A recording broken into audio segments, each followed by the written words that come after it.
Hi,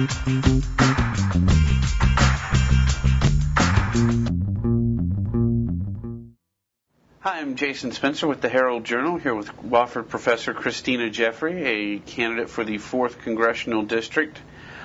Christina, please tell us a little bit about yourself. Jason, I am an Army brat, Blue Star mother, a lecturer at Wofford College, a lecturer at Lander in Greenville. I have been involved in politics all of my life.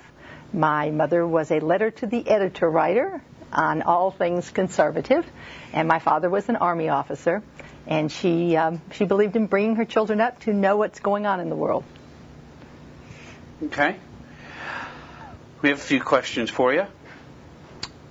When the health care reform bill passed, former Bush speechwriter David Frum wrote, "We followed the most radical voices in the party and the movement, and they led us to abject and irreversible defeat." He said Republicans let their base get into such a frenzy that any sort of negotiation was impossible. What do you think of his assessment, and at what point do you sacrifice ideological purity to have some say in legislation? I believe that the ideological purity was on the left. The people who wanted a socialist system of health care won the election. Elections matter. People who wanted hope and change hoped that they would get free health care. They are about to find out that the most expensive health care in the world, if you count expense in terms of your chance of recovering from an illness and staying healthy, will be very, very high, as it is in socialist countries for middle class and poor people. We are dealing a huge blow to socialized medicine throughout the world, because the wealthy people in those countries will not have a place to go, because American health care cannot survive as a socialist system. The answer is to win the next election and do good health care reform based on the free market. Okay.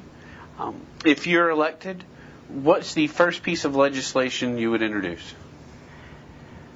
So many things. I'm betting that the Republicans are going to take the majority, and that it will be possible to offer a repeal of Obamacare as our first piece of legislation.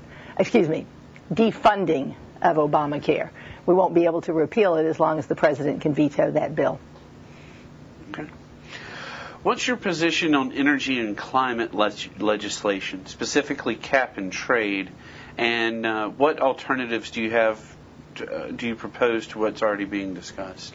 Jason, I hate to do this to you, but I teach the Constitution, and I don't want anyone to think that I don't know that it's possible to override a presidential veto. Mm-hmm. So in a perfect world, the Republicans take a huge majority, a veto-proof majority, and we can actually defund and repeal Obamacare. Okay. Now on to cap and trade. Right, cap and trade, energy, climate. The idea that the oil under the ground, when used for energy, is the cause of global warming is an untested idea. It's a theory. There's evidence that there may be gradual global warming, but because recently we've had global cooling, we now talk about climate change, and man-made climate change. The cost of reducing that man-made climate change to the level that the leftists and some moderates in Congress would have us go, so that gasoline is $6 an hour, $6 a gallon, would be catastrophic to our economy. And what is catastrophic to the economy is catastrophic to the environment. Poor countries have dirty environments. Wealthy countries have clean environments. And if we want to have a clean environment, we will not destroy our economy with something as unproven as global climate change. Okay. Let's talk about geography. You're from Spartanburg. Some of your opponents are from Greenville. How do you convince voters that where the jobs go depends on who gets elected. That is, if you were elected, more jobs would come to Spartanburg versus Greenville. Someone from Greenville is elected, more jobs go to Greenville versus Spartanburg. What an appalling idea. I wouldn't try to convince people of anything like that. I don't believe that government causes jobs.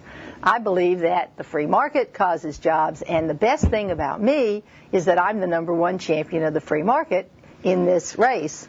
And I will take those free market ideas to Washington, and I will pound them because they are right and because they are shared by the constituents of the upstate. Okay.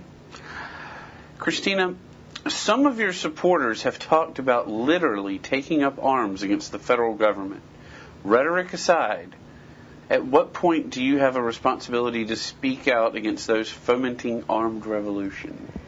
Well, I think I know the quote that you're referring to, Jason, and I think that it's open to interpretation.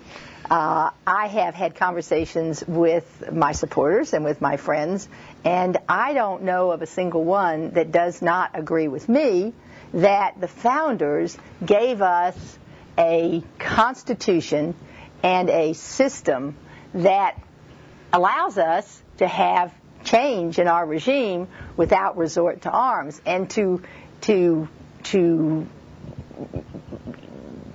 resort to arms without resorting to ballots would be an insult to the founders, would be an act of ingratitude, and I don't know anybody who would put arms over ballots.